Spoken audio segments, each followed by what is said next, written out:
So I want to start with this. This is a cliff in Brazil that's really popular with the Instagram generation. They get these incredible shots. And frankly, I wouldn't be this big a daredevil myself. Do you think these two work out? You know, this pose, I have to be honest, really bothers me. Do you think this guy does yoga? Like, I can't believe they do this. And here's the one that bothers me the most, right? Now, this next photograph I'm going to show you might change your perspective.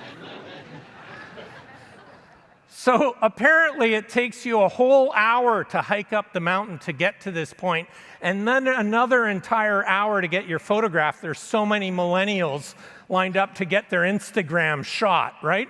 So the question is, why would I begin with this? Because it's about a frame. How I see a situation determines my reaction, and my reaction determines my strategies, and my strategies determine my consequences or outcomes. And this applies as much to me personally as it does organizationally. Stephen said, we don't see the world as it is. We see it as we are. So my question is, who's closest to the future? The 65-year-old CEO who has their assistant print out all their emails, or the 18-year-old who's on Tinder?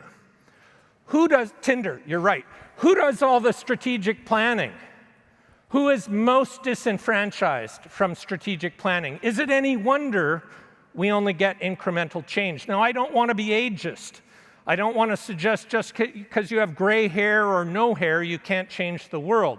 When he was CEO of General Electric, Jack Welch was voted the best CEO by other CEOs in the world. But he knew nothing about the internet.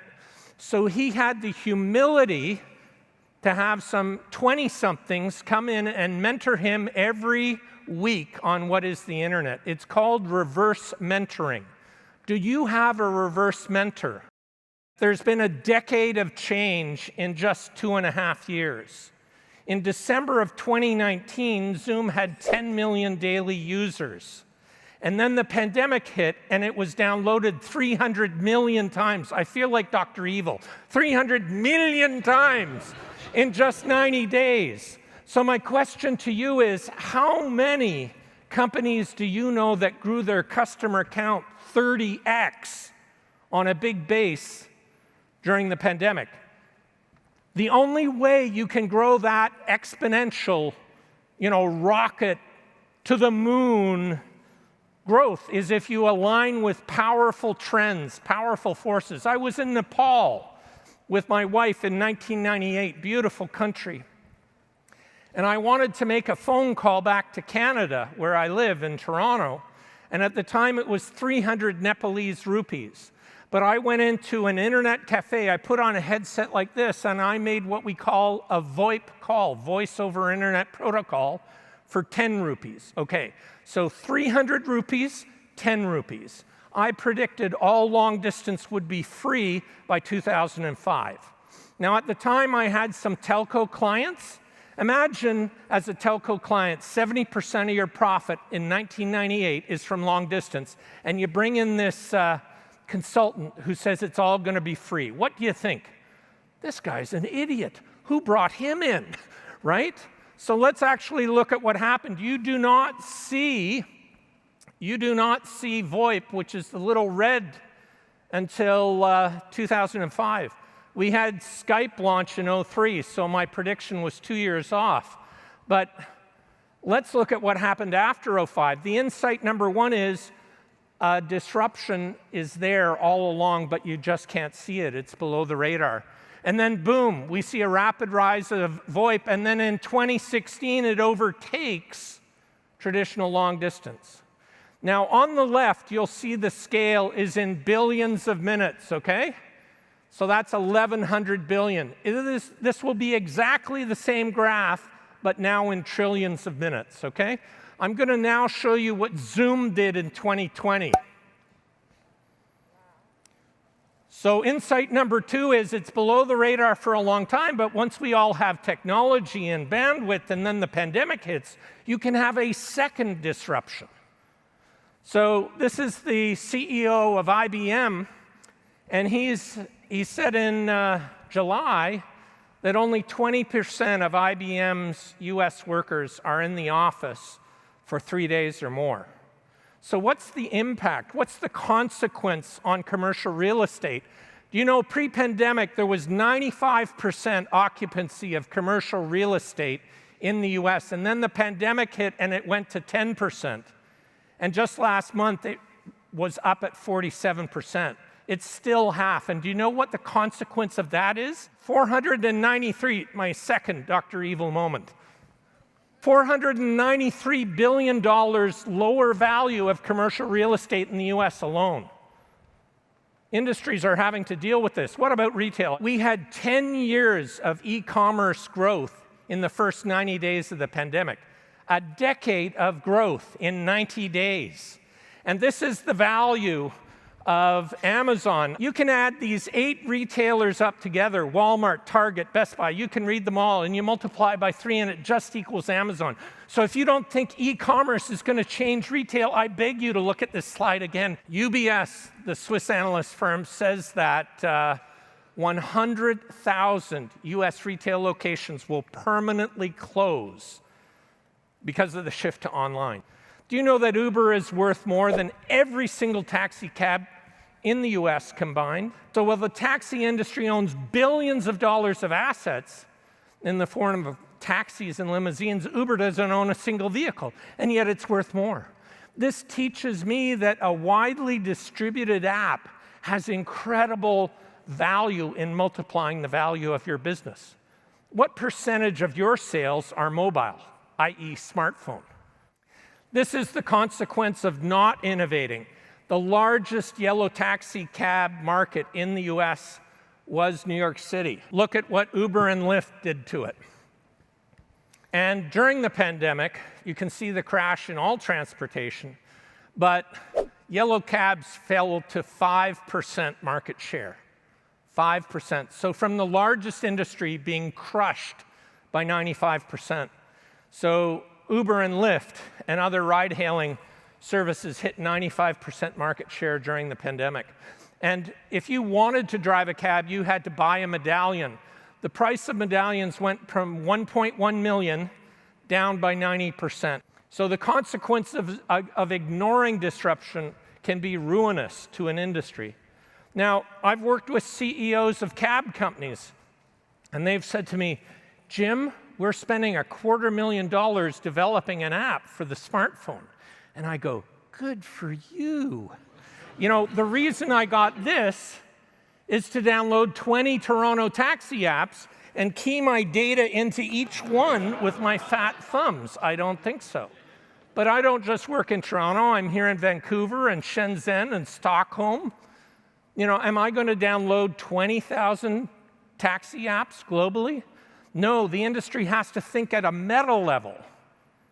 If all 20,000 cab companies cooperated and developed one app, call it the global taxi app. I know I'm brilliant at marketing, Luca, but the global taxi app, I'd download it. But they haven't thought. They're all spending $250,000 on something I will never download. Tesla on September 4th was worth more than these 17 car companies combined. If you don't think electrification and autonomous vehicles are going to change the $10 trillion a year transportation market, this slide's for you. Inconceivable! For all you Princess Bride fans. So some people think, oh, EVs are way too expensive. This is a $5,000 EV. It is the #1 selling EV in China that you have never heard about. It's the #2 selling EV globally. It's $5,000. You know who likes it? Women under 35. In fact, they'll, in some cases, spend as much customizing it with Pokemon Go on it and everything else as they do on the car. It only goes 62 miles an hour, 100 kilometers an hour, but if you're in Beijing, you never get to go 100 kilometers an hour. You're going 5 kilometers an hour all the time, so who cares? It's actually a 4-seater. Do you know that in North America, 50% of employees are millennials and Gen Zs, and by 2025, it'll be 75%? Think about this. If you're a millennial, you can't afford a home. You live in your mother's basement. You can't afford a car. Is that your son or daughter? You can't afford a car. And so what do you value? You value experience. So the CEO of Airbnb, do you know that 25% of all Airbnb stays now are a month or more? So Airbnb said, hey, you can come work for us, and you can go live in any one of the 170 countries that we're in for 90 days. You have to coordinate. So you want to go live in Vietnam, go live in an Airbnb in Vietnam and work with your team in North America, or Sweden, if that's where you work with Airbnb. And then in another 90 days, go live in Germany, and then in South Africa, and then come to Toronto. If you're a millennial and you feel you're never going to have any life, this is experience. Do you know that 1 million people looked about joining Airbnb in 7 days after this announcement? Do you think millennials and Gen Zs are hungry for a rich life experience? Companies that are mobile-centric have an 825% higher value on IPO than companies with no mobile presence. 825%.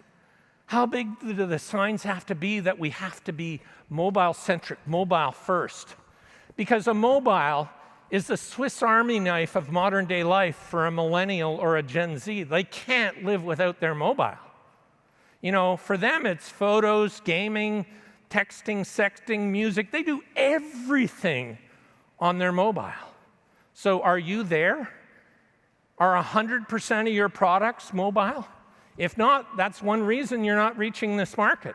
Do you know that if you go back to 1980 and look at all this consumer electronic value and add it all up, there is $1 million of 1980 consumer electronic value embedded for free in my $1,000 smartphone. This is a supercomputer that's more powerful than the supercomputer in 1998 that IBM had that beat Garry Kasparov in chess, and that was $100 million. And I have it for $1,000 in my hip pocket, or your customers in their purse. The rate of change is accelerating. It took 68 years for the airline industry to reach 50 million customers, and it took Pokemon Go 19 days. So my question to you is your organization changing as fast as the market is changing, as customer demands are changing, as millennial expectations are Gen Z? And if not, disaster is imminent. Really, what we need to do is look at these trends and identify disruptions before they happen. Jim Harris. Jim Harris. Mr. Jim Harris. Hi, my name's Jim Harris.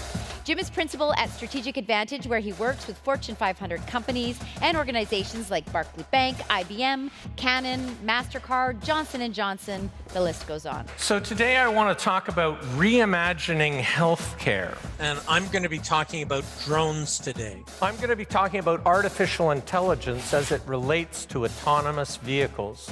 We have survived farm automation, but what is certain is jobs changed.